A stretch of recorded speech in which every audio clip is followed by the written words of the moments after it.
ច្រកពិសេសនៅប៉ោយប៉ែតបើកពីម៉ោង 6 ដល់ម៉ោង 8 ព្រឹកនិងពីពេលល្ងាចពីម៉ោង 5 ដល់ម៉ោង 6 ល្ងាចបាទអញ្ចឹងតើតងច្រកពិសេសនៅប៉ោយប៉ែតហ្នឹងគឺគេបើកចាប់ពីម៉ោង 6 ព្រឹកបាទម៉ោង 6 ដល់ម៉ោង 8 ព្រឹកហើយនឹងពេលល្ងាចហ្នឹងគឺចាប់ផ្ដើមបើកពីម៉ោង 5 ដល់ម៉ោង 6 ល្ងាចបាទសូមជម្រាបសួរដល់ពុកម៉ែបងប្អូនដែលកំពុងតាមដានទស្សនានៅក្នុងវីដេអូនេះថ្ងៃនេះខ្ញុំបាទនឹងលើកយកនៅព័ត៌មានថ្មីមួយទៀតពាក់ព័ន្ធទៅនឹងទីកម្ពុជារបស់យើងគឺនៅព្រំដែន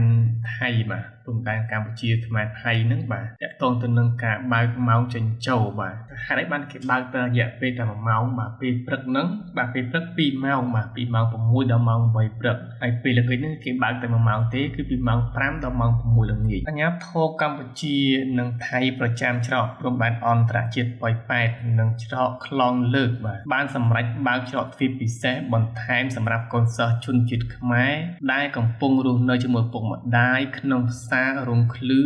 ដែលច្រកនេះនឹងបើកចាប់ពីម៉ោង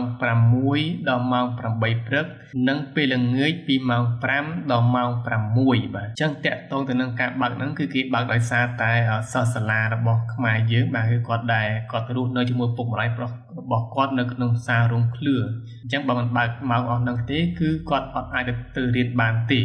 បាទតាមប៉ុស្តិ៍នគរបាលច្រកទ្វារព្រំដែនអន្តរជាតិប៉ោយប៉ែតដែលចេញផ្សាយនៅល្ងាចថ្ងៃទី10ខែមិថុនានេះបានបញ្ជាក់ថា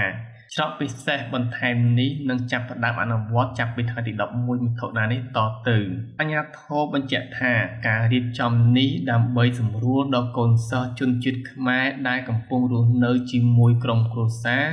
ក្នុងផ្សាររងឃ្លឿដើម្បីចាក់ចេញទៅចូលរៀនឲ្យ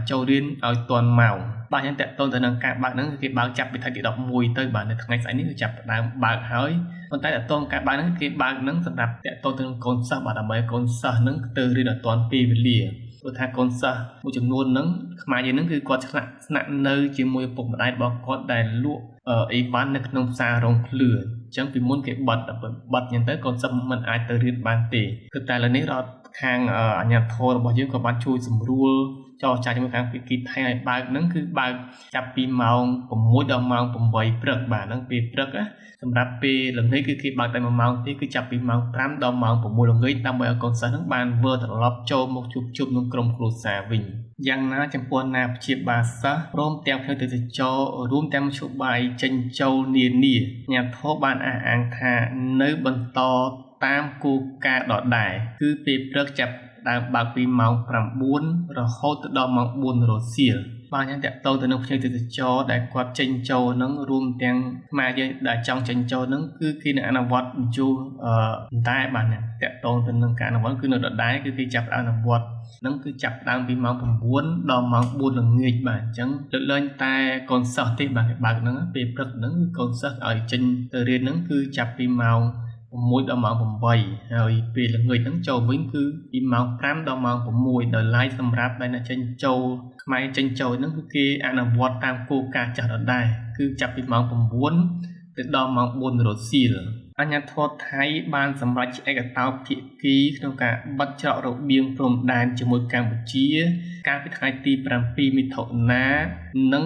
បានកំហិតម៉ោងចេញចូលបាទអញ្ចឹងតកតទៅនឹងការបិទហ្នឹងគឺថៃបិទចាប់ថ្ងៃទី7ខែមិថុនាហើយនៅក្នុងការបិទហ្នឹងដែរក៏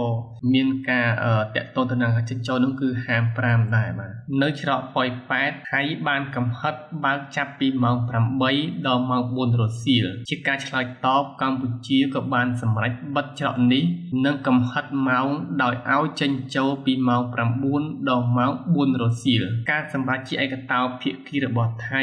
បន្ទាប់ពីយោធាថៃបានបាញ់ប្រហារមកលើលេនដ្ឋានកម្ពុជាដោយសម្លាប់ទាហានកម្ពុជាម្នាក់នៅចំណុចមុំ3ក្នុងខេត្តព្រះវិហារកាលពីថ្ងៃទី28កន្លងទៅបាទអញ្ចឹងតកតងទៅនឹងរឿងបិទច្រកព្រំដែនហ្នឹងគឺមានភាពតានតឹងបាទរវាងកម្ពុជានិងថៃតាំងពីថ្ងៃទី28ខែឧសភាកន្លងទៅម៉េះបាទដោយសារតែថៃគឺបានចុះមកបាញ់ទាហានខ្មែរយើងម្នាក់បានស្លាប់នៅនឹងកន្លែងបាទអរគុណដល់ពុកម៉ែបងប្អូនដែលតាមដានទស្សនាវីដេអូនេះតាំងពីដើមរហូតដល់ចប់ហើយពុកម៉ែបងប្អូនថ្មីដែលមិនទាន់ Subscribe សូមចុច Subscribe ម្នាក់មួយដើម្បីទទួលបានព័ត៌មានថ្មីនៅពេលដែលខ្ញុំបានបង្ហោះទៅអរគុណជួបគ្នានៅវីដេអូក្រោយទៀត